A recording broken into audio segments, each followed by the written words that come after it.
anything to a computer, Seamus, think about it. Now, there's good and bad news here. Is the good news, the kids did not have to take sex education for the next 2 years. The bad news is we couldn't get on the computer for about 3 months because the kids were constantly on the computer. Anyway, that was going on for about the first year, and we got there in November back in America. So we had to wait till like about 9 months before the summer came along. And when the summer came along, some of our friends that we'd made invited us to go to the local pool. And this is kind of like what the local pool looks like. There. Anyway, I went down, we all went into the changing rooms. Friends came out first, and I came out at the end. And I'm taking about 15, 16 steps, and this is exactly what it was looking like. It took about 15, 16 steps, and all of a sudden it went quiet. And all the heads turned my way. I'm like, what the hell? It took me about 15 seconds to figure this out. In 1981, you do not wear these at a local pool, Speedos. You just don't do it. Oh, just to let you know, this is medium, on sale at Amazon, $25. Still in stock. If you order the next 2 hours, 46 minutes, you'll get it before Christmas.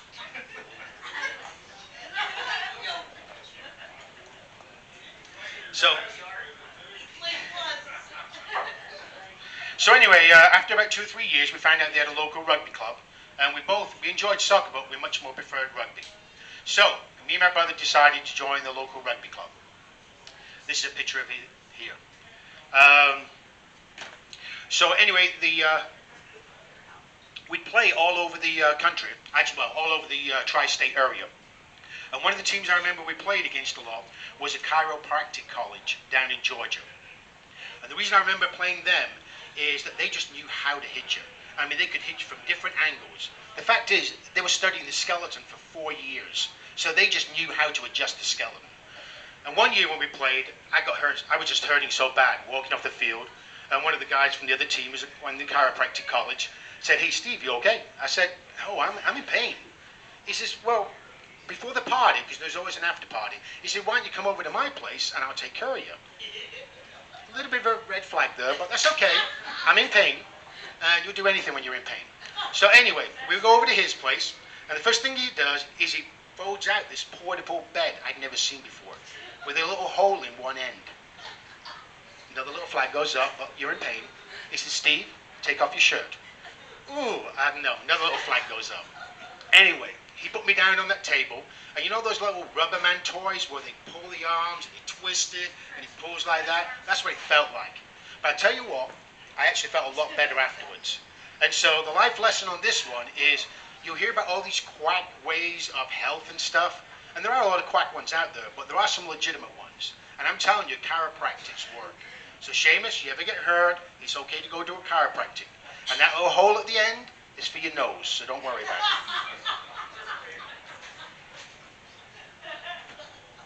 Now, another thing we used to do with the rugby club is every year we'd have a party at the end, and we'd do voting.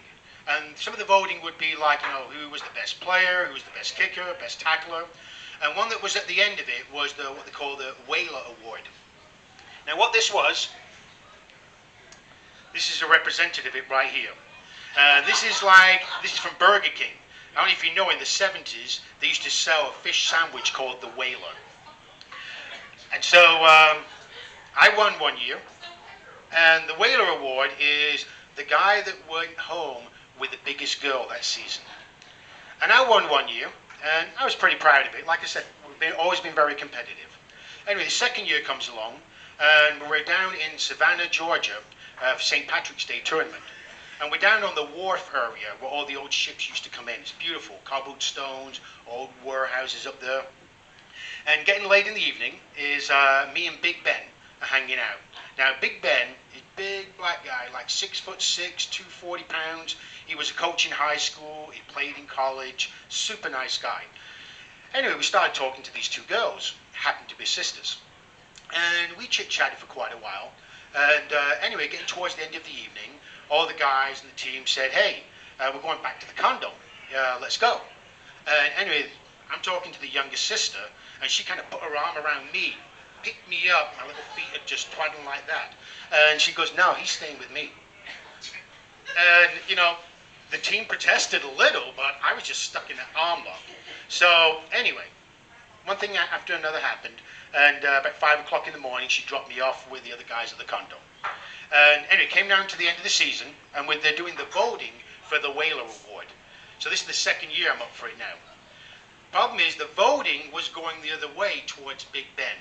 Because I will admit, Big Ben's girl, the older sister, she was a little bigger. And so you could go with that, but I'm not one to lose a competition. So I started arguing that, hey, Big Ben's 6'6", 240. I'm like 5'8", 145. If you go percentage-wise, I should win this thing. Now, Big Ben's not arguing. He's just sitting there. And eventually, I got them all on my side, and so I was the only 2 consecutive year winner of the Whaler Award. So, on my table. So, the thing is, Seamus, as you kind of get older, you'll find out you'll love all different types of girls. Now, I don't know why, for some reason when I was younger, the bigger girls tended to like me. But there's lots of jokes about that. Like the one I always remember was why are big girls and mopeds similar? They're both fun to ride till your friends see you with them. It was okay. But since we're on an Irish theme here, one of my favourite jokes ever was the one where Paddy came over to America. And came over to see his buddy Mike. And Mike said, hey, let's go out, let's go pick up some girls tonight. And Paddy's like, yeah, that sounds great. So anyway, they go to a nightclub, and Mike says, hey, Paddy, just watch what I do and do the same, you'll be all right. Paddy says, okay, that sounds good. So anyway, Mike looks around, picks out a girl, goes walking over, says, hey, baby, what's happening? She goes, not a hell of a lot. He says, how about me buying you a drink? She goes, yeah, that sounds fine. She buys her a drink. They chit-chat a little while. After about 10 minutes, he says, hey, baby, how about me and you sliding on over to your place? And she goes, yeah, that sounds fine. And they leave. Well, Paddy's been watching this, and he thinks, I can do this. So Paddy looks around for a little while, picks out a woman, goes walking over, says, hey, baby, what's happening? She goes, not a hell of a lot. He says, how about me buying you a drink? She goes, yeah, that sounds fine. And they chit-chat for about 10 minutes. And he says, hey, baby, how about me and you sliding on over to your place? She goes, yeah, that sounds fine, but I got to tell you something before we leave. He said, what's that? She says, I'm on my menstrual cycle. He said, no problem. I'm on my moped. I'll follow you.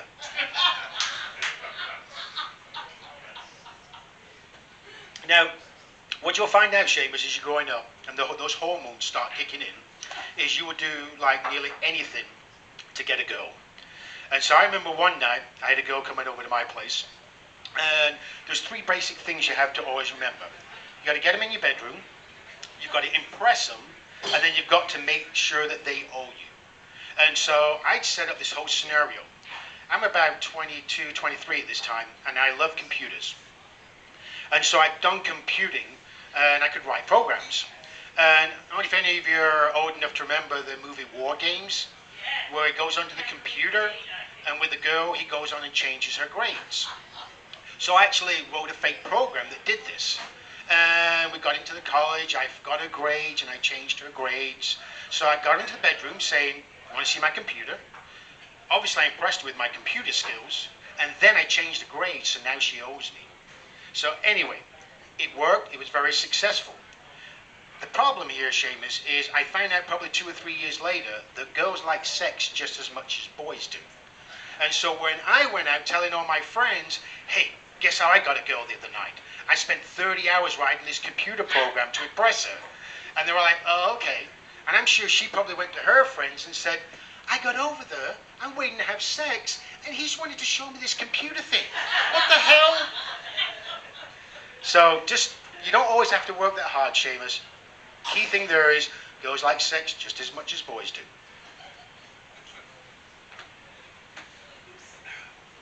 Anyway, we got to check on Seamus here. And so Seamus, how you doing with everything? You sticking with us here? Let's find out. Oh yeah. He's fine.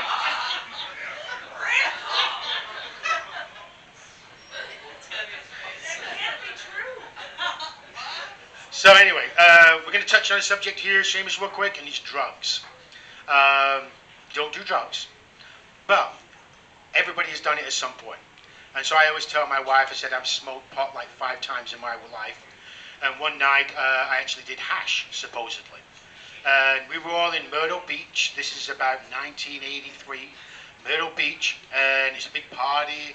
Everybody's having a great time. Some guys 2 doors down said, hey, come on over and try some hash. We're like, oh, okay, that sounds fine. Anyway, after we'd done the hash, then they said, hey, let's all dive off the balcony into the pool. And anyway, nobody else would do it. Well, I'm a good swimmer. And I like pools. You saw by my Speedos earlier, I spend a lot of time in the pool. As I mentioned, I'm very competitive. So I'm just always ready to try anything. So anyway, I decided to jump off and actually dove into the pool. Now, as I dove into the pool, because I knew how to dive, is as your fingers touch the water, what you've got to learn to do is you tuck and roll. Now, I'm not sure you're saying, hey, he's going to turn this into a big girl joke, and no, there's no big girl joke, because with a big girl, mandatory, always stay on top. Remember, safety first. But anyway, I did that, did the tuck and roll. Everything went good. I scraped my back just as I rolled at the very end. So then they're like, Steve, yeah, next balcony, come on. I got to the next balcony, and that's when I could hear myself getting ready to say, hey, yo, watch this. That's when I knew to stop. Because anytime you are getting ready to say the words, hey, yo, watch this, stop. Think about it. So just a golden nugget for the Seamus. Now in 1985, I moved down to Fort Walton Beach, Florida, joined the rugby club there, and after about 2 seasons, we had a party one night. Now my mom had always said, you want to get a girl, is dress nice, have a nice haircut, have a good vocabulary, you know, wear clean underwear, just the basics. And I always did that, but I hadn't met the right girl yet. And then one night I'm there, and just as I was finishing licking up jalapenos off a bar table, this beautiful girl walked in, who happened to be your grandma. And so I've always said is that wearing nice clothes, good haircut, clean underwear, those are all good things, but never underestimate licking jalapenos off a bar table. I'm not saying it should be your number 1, number 2, but keep it in your arsenal.